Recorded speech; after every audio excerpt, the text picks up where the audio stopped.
Hello viewers, देखिए यहाँ पे आज से हम हमारा टॉपिक 5 जो है sets and relations and functions start कर रहे हैं। ठीक है, तो इसमें देखिए सबसे पहले हम बात करें समुच्चय निरूपण की। ठीक है, समुच्चय के बारे में बात करें, सबसे पहले हम सेट्स को रिकवर करेंगे। ठीक है, तो समुच्चय आप जानते ही हैं। ठीक है, समुच्चय को दो प्रकार से हम निरूपित करते हैं। एक तो होती है हमारी तालिका विधि या सूची विधि। इसमें डायरेक्ट मजले कोष्ठक के अंदर अवयवों को हम लिख देते हैं। ठीक है, तो उसी को हम बोल देते हैं तालिका विधि। दूसरी विधि है हमारी समुच्चय निर्माण या गुण विधि। इसमें क्या किया जाता है कि जैसे उसके गुण को बताया जाता है। जैसे यहाँ पे ये किसको निरूपित करता है, उन सभी पूर्णांक, यानी कि जेड यहाँ पे क्या है, पूर्णांक। ठीक है, जेड होता है मेरा पूर्णांक। तो पूर्णांकों के सभी पूर्णांकों के वर्गों का ये समुच्चय है। ठीक है, इसके बाद आप नोटेशंस देख लीजिए, एक बार नोटेशंस रिवाइज कर लीजिए। ये है इंगित करता है का साइन, ये है बिलोंग्स टू का साइन, यानी कि कोई भी अवयव जब मैं बताता हूँ कि एक्स, जैसे हम लिखते हैं अपने यहाँ पे X belongs to A, Y belongs to B, इस प्रकार से हम यूज़ में लेते हैं इसको। ठीक है, तो यानी कि x किसका अवयव है, a का, समुच्चय a का, और y भी किसका है, समुच्चय b का अवयव है। ठीक है, ये है मेरा a उपसमुच्चय है b का, यानी a b का क्या है, उपसमुच्चय। ठीक है, सबसेट आप जानते ही हैं। ठीक है, आपने पढ़ रखा है पहले। कोई भी समुच्चय का उपसमुच्चय क्या होता है, उसी का एक अवयव होता है। ठीक है, अवयवों को लेके बनाया गया वो होता है, वो उपसमुच्चय होता है। ये साइन है इंगित करता है, वह इंगित होता है का। ये है डज नॉट बिलोंग्स टू, यानी कि संबंधित नहीं है का साइन। यह है एस टी, यानी कि सच दैट, या फिर इसी को बोलते हैं हम जबकि का साइन। ठीक है, इसके बाद है ये वाला साइन, ये है फॉर एवरी का साइन, उल्टा उल्टे एक के जैसा, फॉर एवरी या फिर प्रत्येक के लिए।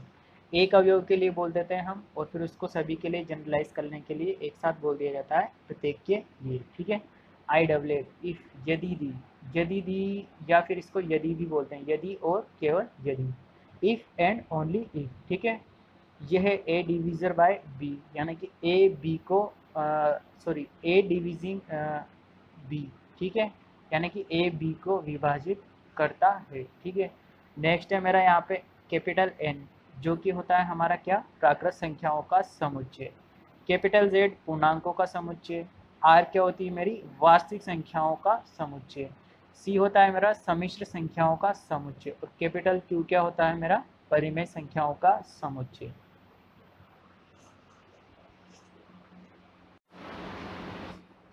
देखिए नेक्स्ट, जैसा कि आप जानते हैं कि रिक्त समुच्चय क्या होता है हमारा, वॉइड सेट।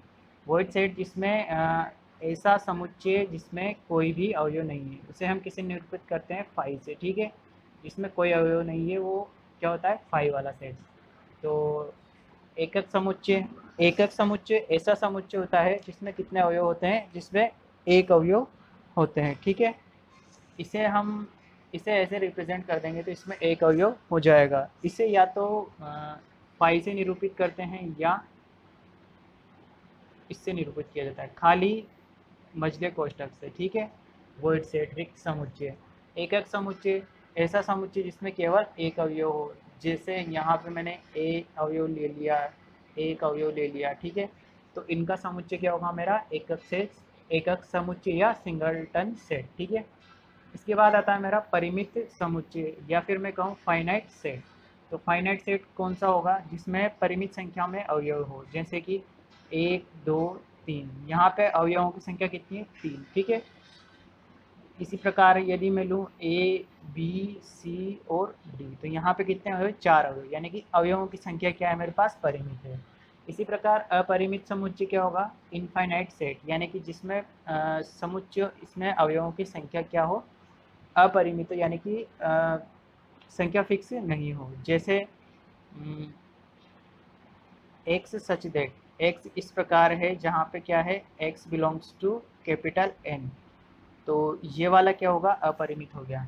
तो यहाँ पे प्राकृत संख्याओं की संख्या तो काफ़ी सारी है। ठीक है, तो इसलिए क्या हो गया, अपरिमित समुच्चय। इसके बाद आता है मेरा समतुल्य समुच्चय, इक्विवेलेंट सेट। इक्विवेलेंट सेट वो होते हैं जिनमें अवयवों की संख्या बराबर है। जैसे एक समुच्चय है मेरा एक, दो, तीन, और दूसरा समुच्चय है मेरा ए, बी, सी। ठीक है, तो यहाँ पे इसमें भी अवयवों की संख्या कितनी है, तीन। और इसमें भी अवयवों की संख्या कितनी है, तीन। तो ये दोनों आपस में क्या होंगे, समतुल्य समुच्चय। इसके बाद आता है मेरा समान समुच्चय। समान समुच्चय वो होते हैं जिसमें अवयवों की संख्या भी समान होनी चाहिए और अवयवों की संख्या भी समान होनी चाहिए और अवयव भी समान होने चाहिए। जैसे 1 2 3 और 1 2 3, दूसरा समुच्चय ले लूँ मैं 1 2 3, या फिर ऐसे कहें, यूँ लिख दूँ मैं इसे 3 2 1। तो ये दोनों समुच्चय आपस में क्या हैं, समान समुच्चय। ठीक है, समुच्चय में क्रम का कोई महत्व नहीं होता, ये भी इनके समान समुच्चय होगा। जैसे मैं अगर मैं इसे लिख 2 3 और 1, ये भी इनके समान समुच्चय होगा। ठीक है, इसके बाद आता है मेरा समष्टि समुच्चय यानी कि यूनिवर्सल सेट।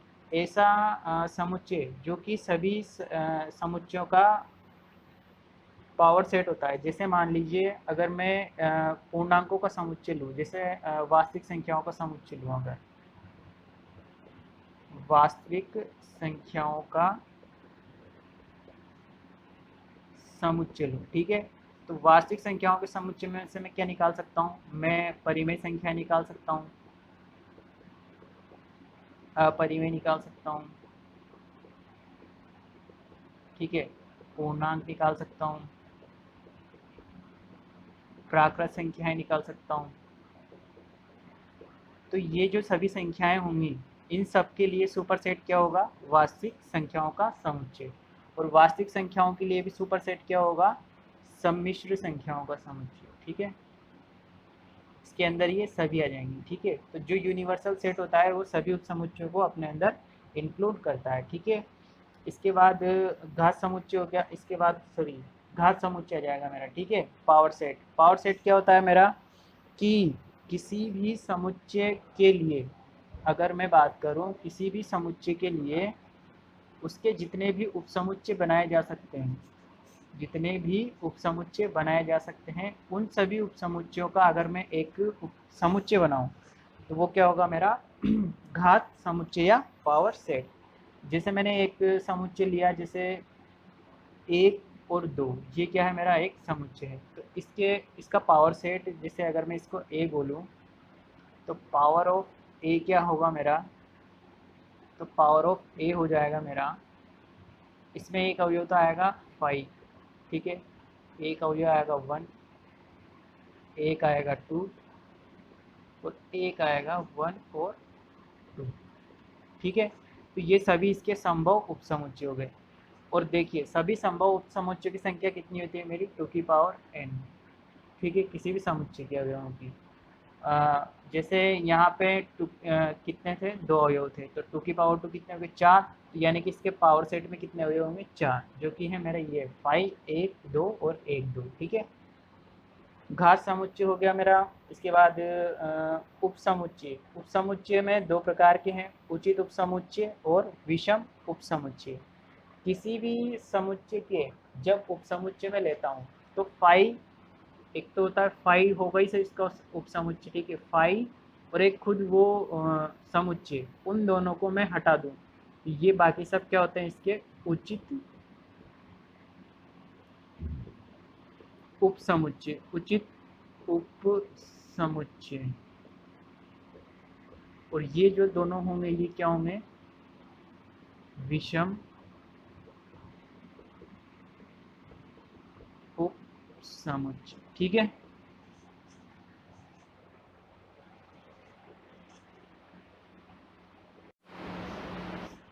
देखिए इसके बाद समुच्चय संक्रियाओं में ऑपरेशंस ऑन सेट्स, यानी कि समुच्चयों का संघ, यूनियन।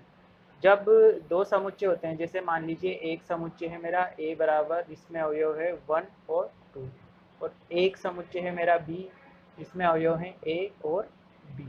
ठीक है, तो इनका यूनियन क्या होगा, a यूनियन b, जो जिसमें क्या क्या अवयव होंगे, 1 2 a और b। ठीक है, इसके बाद समुच्चयों का प्रतिच्छेदन या फिर इंटरसेक्शन। जब मैं 2 समुच्चयों का इंटरसेक्शन लेता हूँ तो उसे रिप्रेजेंट करते हैं हम ए इंटरसेक्शन बी से। यहाँ पे अगर इन दोनों समुच्चयों का मैं ए इंटरसेक्शन बी लूँगा तो ये क्या आएगा मेरा 5, क्योंकि इन दोनों में कुछ भी कॉमन नहीं है। और यदि जैसे मान लीजिए मैं बी में एक अवयव और ऐड कर देता हूँ 1, ठीक है, जैसे मैंने यहाँ पे बी में एक अवयव और ऐड कर दिया 1, तो ए यूनियन बी तो क्या रहेगा, सेम रहेगा, पर ए इंटरसेक्शन बी क्या हो जाएगा मेरा, ए इंटरसेक्शन बी क्या होगा 1। अब ये फाइव ना होके क्या हो जाएगा 1, इसमें एक अवयव आ जाएगा 1, क्योंकि 1 यहाँ पे भी है और 1 यहाँ पे भी है। इसके बाद आता है मेरा पूरक समुच्चय।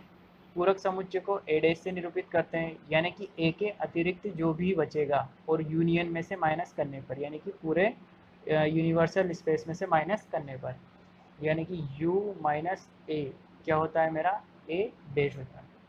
यदि ए बी तथा सी परिमित समुच्चय हैं तो इनके लिए क्या सत्य होता है, अगर ए बी सी परिमित है तो N of A union B बराबर N of A plus N of B minus N of A intersection B के, जहाँ पे N of A union B क्या है मेरा, ए यूनियन बी में अवयवों की संख्या, एन ऑफ ए क्या है, ए में अवयवों की संख्या, और एन ऑफ बी क्या है, बी में अवयवों की संख्या।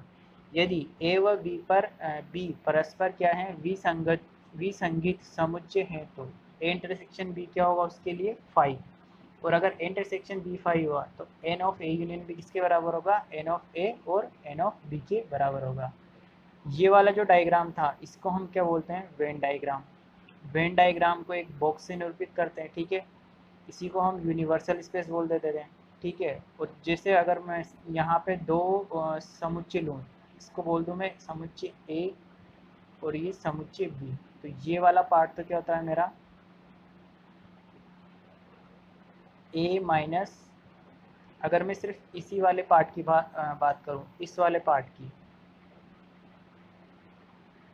तो ये होता है मेरा A minus A intersection B, ठीक है। इसी प्रकार ये क्या होता है मेरा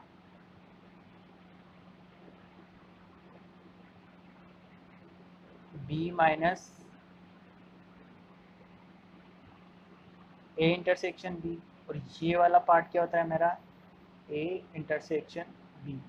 और ये पूरे पार्ट को अगर मैं ले लूँ, यहाँ से ए को भी ले लूँ, यहाँ से बी को भी ले लूँ, तो ये वाला भाग मेरा पूरा क्या कहलाता है, इसको अगर मैं पूरे को सिलेक्ट कर लूँ तो ये क्या कहलाएगा मेरा ए यूनियन बी कहलाएगा, ठीक है। ये बाकी जो बचा हुआ भाग है ये क्या कहलाएगा, U minus A union B, ठीक।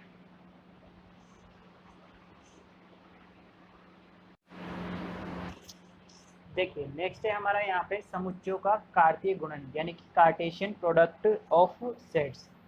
जैसे मैंने एक समुच्चय लिया मेरा ए, ठीक है, ए क्या लिया मैंने समुच्चय जिसमें अवयव कौन कौन से हैं 1 2 और 3, और समुच्चय बी लिया मैंने जिसमें अवयव कौन कौन से हैं ए और बी। तो यहाँ पे ए क्रॉस बी में अवयव किस प्रकार होंगे, देखिए 1A 1B 2A 2B 3A और 3B, ये ए क्रॉस बी हो गया मेरा, ठीक है। इसी को मैं क्या बोलता हूँ समुच्चय का, यानी कि दो समुच्चय ए और बी का कार्तीय गुणनफल, ठीक है। इसके बाद आते हैं हम संबंध या फिर रिलेशन पे। ए क्रॉस बी का प्रत्येक उप समुच्चय ए से बी में एक संबंध क्या करता है, निरूपित करता है। जैसे एफ लिया मैंने, एक संबंध लिया मैंने, ठीक है, इसको मैं एफ ना बोल के आर बोल देता हूँ। एक संबंध आर मैंने इस प्रकार लिया कि 1A और 2A, ये क्या है मेरा एक संबंध है, क्यों है, क्योंकि ये किसका उपसमुच्चय है, ए क्रॉस बी का एक उपसमुच्चय है, जो कि समुच्चय ए से बी में किसमें है, परिभाषित है। देखिए ए से बी में परिभाषित है, क्यों, क्योंकि इसमें पहला अवयव तो किसका है, समुच्चय ए का, और दूसरा अवयव किसका है, समुच्चय बी का। इस वाले में भी क्या है, पहला तो है समुच्चय ए का और दूसरा है समुच्चय बी का अवयव है, ठीक है। उसके बाद चार प्रकार के हम संबंध होते हैं हमारे। सबसे पहला है हमारा स्वतुल्य संबंध। स्वतुल्य संबंध वो वाले संबंध होते हैं जिसमें प्रत्येक अवयव स्वयं से क्या होता है, संबंधित होता है। उसके बाद सम्मित संबंध कौन से होते हैं, जिनमें यदि ए बी से संबंधित है और बी भी क्या होना चाहिए, ए से संबंधित होना चाहिए, यानी बी रिलेटेड ए होना चाहिए, तो वो कौन सा संबंध होगा मेरा, सम्मित संबंध। इसके बाद संक्रामक के लिए क्या देखेंगे, संक्रामक के लिए देखेंगे यदि ए बी से संबंधित है और बी सी से संबंधित है तो अवश्य रूप में ए सी से संबंधित होना चाहिए, तभी वो क्या होगा, संक्रामक संबंध होगा हमारा, ठीक है। और यदि ऐसा कोई संबंध है जो कि इन तीनों को सेटिस्फाई कर रहा है, स्वतुल्य भी है, सम्मित भी है और संक्रामक भी है, तो ऐसे संबंध को हम क्या बोलते हैं, तुल्यता संबंध। ये सब आपने 11th और 12th में पढ़े ही होंगे, ठीक है।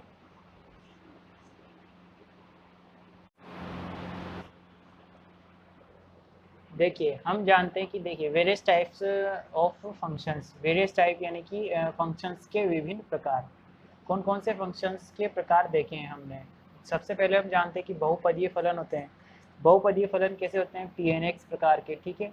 पी ऑफ एक्स पोलिनोमियल जिसे हम बोलते हैं, ठीक है, पोलिनोमियल फंक्शंस, जैसे x square plus x plus one, ठीक है। ये कौन सा फंक्शन हो गया मेरा, पोलिनोमियल फंक्शन। इसके बाद आता है मेरा अचर फलन या कांस्टेंट फंक्शंस। कांस्टेंट फंक्शंस ऐसे फलन होते हैं जैसे ए से बी में परिभाषित ऐसे फलन होते हैं जैसे F X is equal to C, ठीक है। इनमें आउटपुट हमेशा क्या मिलेगा मुझे, सी यानी कि कोई एक अचर। यहाँ पे सी कुछ भी सकता है, अगर मैं सी को जैसे 5 ले लूँ, ठीक है। एक फलन एफ एक्स जहाँ पे मेरा आउटपुट क्या है 5, ठीक है। तो ये मेरा क्या हो गया, अचर फलन, कांस्टेंट फंक्शन। तीसरा है मेरा तत्समक फलन, आइडेंटिटी फंक्शंस। आइडेंटिटी फंक्शन ऐसे फंक्शन होते हैं जिनमें वो जो इनपुट दूंगा मैं उसे, जैसे मैंने एफ फंक्शन को इनपुट दिया 2, तो ये मुझे आउटपुट में क्या दे देगा, 2 या फिर 2, ठीक है। जैसे मैंने फंक्शन को दिया ए दिया, ठीक है, तो ये मुझे आउटपुट में क्या दे देगा, सेम जो मैंने इनपुट दिया है। तो ऐसे फलन कौन से होते हैं, तत्समक फलन, ठीक है। इसके बाद आते हैं बीजीय फलन। बीजीय में एल्जेब्रिक फंक्शंस आ जाते हैं। एल्जेब्रिक में जैसे ये बहुपद वाले ही बात हो जाती है, जैसे बीजीय फलन भी उसी के हो जाते हैं। जैसे बीजीय फलन में जैसे मैं अगर लूँ y बराबर x square plus x plus one, ये बहुपद में भी आ जाएंगे और इन्हीं को हम बीजीय बोल देंगे, ठीक है। इसके बाद परिमेय फलन, रेशनल फंक्शंस। परिमेय फलन ऐसे इस प्रकार के फलन होते हैं जो कि जैसे एफ ऑफ एक्स बराबर जी ऑफ एक्स और के ऑफ एक्स, यानी कि दो फलनों के अनुपात के रूप में परिभाषित होते हैं, जहाँ पे ये जो हर है वो 0 नहीं हो सकता। तो ऐसे होते हैं मेरे परिमेय फलन। तो इसके बाद देखिए अपरिमेय फलन या इरेशनल फंक्शंस। इरेशनल फंक्शंस जैसे कि मैं बोलूँ कि F X is equal to Y की power 1/3 plus X upon root X, ये कैसा फलन है, अपरिमेय फलन। इसके बाद लघु गुणकीय फलन। लघु गुणकीय फलन में ऐसे फलन आ जाएंगे जो हमारे लॉग होते हैं, जैसे y बराबर log x log 1 plus x, ये कैसे फंक्शन होते हैं हमारे लघु गुणकीय फलन। त्रिकोणमितीय फलन y बराबर साइन एक्स y बराबर कोस एक्स, ये किस प्रकार के फलन हो गए, हमारे त्रिकोणमितीय फलन हो गए। इसके बाद चरघातांकीय फलन। चरघातांकीय अभी हम इससे पहले वाले उसमें सोल्व करके आए, y बराबर e की पावर x, y बराबर e raise to power minus X, ठीक है। तो ये होंगे हमारे चरघातांकीय फलन। महत्तम पूर्णांक फलन होता है हमारा ग्रेटेस्ट इंटीजर फंक्शन, जहाँ पे y बराबर इसको मजले कोष्टक x से निरूपित करते हैं, जहाँ पे ये किसको रिप्रेजेंट करता है, पूर्णांक को निरूपित करता है। जैसे अगर मैं इसमें 1.33 अगर मैं पुट करूँगा महत्तम पूर्णांक फलन में, तो मुझे आउटपुट में क्या देगा, 1, यानी कि हमेशा क्या देगा, एक पूर्णांक संख्या ही देगा। जैसे मैं इसमें इनपुट में दूँ 1.99, तो ये मुझे आउटपुट में क्या देगा, 1 देगा, ठीक है। इन सब फंक्शंस के बारे में आपको पता होना चाहिए, और लगभग अगर हो सके अपने 11th और 12th में इन फंक्शंस की ग्राफ्स भी देखे होंगे, ठीक है। तो हो सके तो वो ग्राफ भी आपको ध्यान होने चाहिए। और लघु गुणकीय फलन हमने थोड़ा सा इससे पहले वाले टॉपिक्स में पढ़ाई है, ठीक है। बाकी जो क्वेश्चंस में आएगा वो तो हम देखेंगे ही, ठीक है। वहाँ पे कुछ अगर बताने लायक बात होगी तो हम वहीं पे डिस्कस कर लेंगे।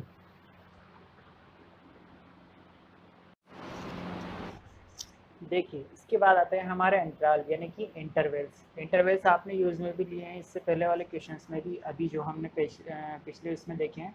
इसमें देखिए समवर्त अंतराल होता है, ठीक है, और क्लोज्ड इंटरवल। एक होता है विवृत अंतराल, ओपन इंटरवल। क्लोज्ड इंटरवल जैसे अंतराल को हम जैसे ए से 1 से लेके 5, इस अंतराल को इसको बड़े कोष्टक से हम निरूपित करते हैं, ठीक है। विवृत अंतराल होता है हमारा ये से ओपन इंटरवल जैसे 1 से 3, ठीक है, इस प्रकार से निरूपित करते हैं। अर्ध संवृत या अर्ध विवृत, जैसे अर्ध संवृत तो इस प्रकार हो जाएगा 1 से 3, और अर्ध विवृत हो जाएगा मेरा इस प्रकार से 5 से 8, ठीक है। इसके बाद फलन y बराबर एफ एक्स के लिए प्रांत, सह प्रांत और परिसर क्या होता है। देखिए प्रांत तो होता है, जैसे एक फलन है मेरा, ये फलन है F x such that x से y में परिभाषित फलन है। ये तो हो गया मेरा x, ये हो गया मेरा y। तो यहाँ पे x के प्रत्येक बिंदु पे कोई ना कोई यहाँ पे इमेज जरूर बनेगी, ठीक है। तो यहाँ पे जो अवयव होंगे, इन अवयवों का समुच्चय यानी कि जो x होगा मेरा, वो क्या होगा, मेरा प्रांत होगा। यानी कि ये जो होगा x, ये क्या होगा, मेरा प्रांत, ठीक है। उसके बाद जब फलन होता है तो इसमें सह प्रांत के यहाँ पे ये राइट साइड में जैसे y x से y में परिभाषित है, तो y के कुछ अवयव रिलेटेड नहीं होते हैं, ठीक है, x से। तो ये पूरा समुच्चय तो y जो क्या होगा, सह प्रांत होगा मेरा, ठीक है। क्या होगा, सह प्रांत। और सॉरी, ये तो हो गया मेरा प्रांत। और यहाँ पे जो ये अवयव मिलते हैं, ये होता है मेरा परिसर, ठीक है। ये जो चार अवयव मिले मुझे, ये क्या है, मेरा परिसर। और प्रांत के सह प्रांत होता है मेरा, यहाँ पे जो अवयव खाली रह जाते हैं जो कि रिलेटेड नहीं है, ये किसके अवयव होते हैं, मेरे सह प्रांत के अवयव होते हैं, ठीक है। इसके बाद फलनों के प्रकार में देखिए, फलन होते हैं मेरे एक एक ही फलन, ठीक है। Injective functions, one one functions, बहु एक ही फलन, मैनी वन फंक्शंस, आच्छादक फलन या सर्जेक्टिव फंक्शंस। एक ही फलन वो वाले फलन होते हैं जिसमें ए नॉट इक्वल टू बी, यानी कि ए बी के बराबर नहीं होता, और एफ ऑफ ए और एफ ऑफ बी भी एक दूसरे के बराबर नहीं होते, यानी कि एक का एक से ही संबंध होता है। बहु एकेकी में क्या होता है कि बहु एकेकी में एक अवयव का एक से अधिक अवयव के साथ संबंध हो जाता है। जैसे कि यहाँ पे एक मैपिंग देता हूँ मैं, तो ये एक अवयव का मान लीजिए दो अवयव से रिलेशन हो गया, सॉरी ये तो फंक्शन ही नहीं होगा।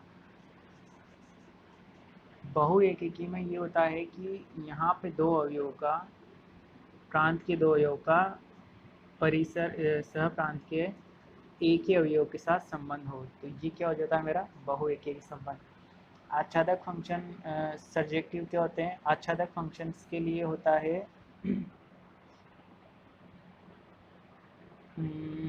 आच्छादक फंक्शन, जैसे हमने आच्छादक था हमारा क्लास 12th में था, ठीक है। तो क्लास 12th में हमें बताया गया था कि आच्छादक फलन क्या होता है कि F such that A to B आच्छादक होगा यदि समुच्चय बी के प्रत्येक अवयव का समुच्चय ए में पूर्व प्रतिबिंब विद्यमान हो। यानी कि यहाँ पर एक भी अवयव खाली नहीं रहना चाहिए, हर प्रत्येक अवयव के लिए यहाँ पे एक क्या हो, पूर्व प्रतिबिंब विद्यमान होना चाहिए, ठीक है। तो वो क्या होता है, मेरा आच्छादक। जो फलन एक एक ही भी होता है, आच्छादक भी होता है, वो कैसा फलन होता है, एक एक ही आच्छादक, यानी कि एक एक ही भी हो और आच्छादक भी हो, ठीक है।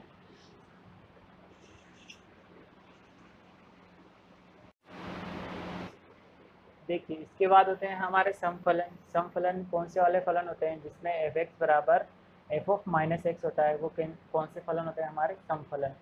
विषम फलन कौन से फलन होते हैं जहाँ पे एफ एक्स बराबर minus of F of minus x होता है, ठीक है। यानी एक्स के स्थान पे माइनस एक्स रखने पर minus of F of x हमें प्राप्त होता है, वो कौन से वाले फलन होते हैं, विषम फलन। संयुक्त फलन कौन से फलन होते हैं, एफ एक्स और जी एक्स के संयुक्त फलन को हम G of F of X से भी दर्शाते हैं और F of G of X से भी दर्शाते हैं, ठीक है। संयुक्त फलन आपने 12th क्लास में पढ़े हुए हैं, ठीक है। इसके बाद होते हैं हमारे आवर्ती फलन यानी कि पीरियोडिक फंक्शंस। ऐसे फंक्शंस जो एक निश्चित इंटरवल के बाद अपने मानों को रिपीट करते हों, ठीक है, वो होते हैं हमारे आवर्ती फलन। आवर्ती फलन जैसे F of T of X is equal to क्या हो, एफ ऑफ एक्स, ठीक है। जैसे कि y बराबर साइन एक्स, यानी कि जब मैं अगर मैं साइन x का मान किसके बराबर होता है, साइन 2 पाई प्लस x के बराबर होता है, ठीक है। तो यहाँ पे क्या हो गया, 2 पाई क्या हो गया, इसका आवर्तकाल हो गया, ठीक है, आवर्तकाल या t हो गया, ठीक है। क्योंकि साइन का जब हम फंक्शन फलन बनाते हैं तो यहाँ से लेके यहाँ तक 2 पाई अंतराल हो गया। 2 पाई अंतराल के बाद ये फलन अपने आप के मानों, सभी मानों को करता है, रिपीट करता है। ये 2 पाई हो गया वापस, तो ये आ जाता है यहाँ पे 4 पाई, फिर अगले 2 पाई के लिए वापस मान रिपीट करता है, तो ये होता है मेरा 6 पाई, ठीक है। तो इसलिए ये कैसा फलन है, आवर्ती फलन होता है। ये सब आपने पहले से पढ़ रखा है। अब नेक्स्ट वीडियो से हम क्या करेंगे, इसके क्वेश्चंस स्टार्ट करेंगे। काफ़ी कुछ आपके क्वेश्चंस में भी क्लियर होगा, काफ़ी सारे कॉन्सेप्ट अपने क्वेश्चंस में भी क्लियर होंगे, ठीक है। तो ये जो मैंने आज आपको थोड़ा थोड़ा हल्का हल्का बताया है, आपके पास आपने पहले से थोड़ा सा पढ़ भी रखा होगा, तो उसको थोड़ा सा आप रिवाइज कर लीजिएगा ताकि आपको क्वेश्चंस जो हैं अच्छे से समझ में आएंगे, ठीक है। बाकी पूरा क्वेश्चन जो है हम यहाँ पे बोर्ड पे सोल्व करेंगे ही, ठीक है। तो मिलते हैं नेक्स्ट वीडियो में, बाय।